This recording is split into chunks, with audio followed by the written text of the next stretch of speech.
سلامونه او احترامات ملګرو صدام حسین شباب ما یو ځل بیا د یو نوي کلام سره ستاسو مخې ته یم. نن زه په پېښور پوهنتون کې موجود یم په هاسټل 9 کې.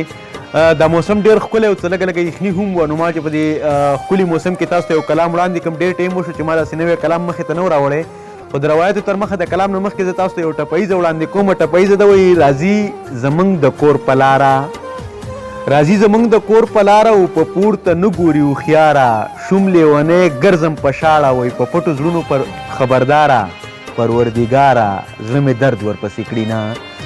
ده وایي راځي زموږ د کور په لاره، راځي زموږ د کور په لاره او په پورته نه ګوري هوښیاره، شوم لیونی ګرځم په شاړه وایي په پټو زړونو خبرداره، پروردګاره زړه مې درد ورپسې کړي نه. کلام دی وایي د وصل یاد دې راله زړه کې سمه لار وباسي، د وصل یاد دې راله زړه کې سمه لار وباسي، او اخیر په څه رانه د کمې ګناه قار وباسي، او ناترسه یار مې هر یو تار د زندګۍ چیړلی، ناترسه یار مې هر یو تار د زندګۍ چیړلی، منزل تې ورک دی اوس به ځان په کومه لار وباسي، او زما د هر احساس قاتله ځان به وپېژنې.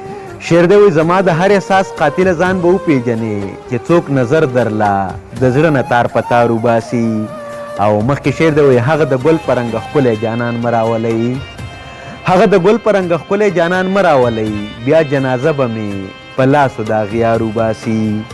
او داسې خفه شوم بېنوا ستاسو د در راغلمه، داسې خفه شوم بېنوا ستاسو د در راغلمه، لکه ملنګ چې څوک په زوره د خپل ښار وباسي، او اقرار چې وکړي نو په خپله پې خفه پاتې شي، اقرار چې وکړي نو په خپله پې خفه پاتې شي، هسې توبې بیا د شباب په یو انکار وباسي.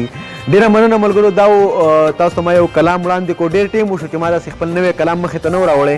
داسې ټپې غزلې خو زه ډېر د خپلو ملګرو سره ریکارډ کوم. زه په پېښور پوهنتون کې موجود یم، په هاسټل 9 کې یم. دې ټایم کې مازدیګری و او ډېر ښکلی موسم و، نو ما چې د دې ښکلي ځینه د دې ښکلي موسم کې زه تاسو ته یو کلام وړاندې کړم او تاسو ته خوندونه واخلئ، او امید دی چې دا کلامونه دا پروګرامونه به ستاسو خوښیږي.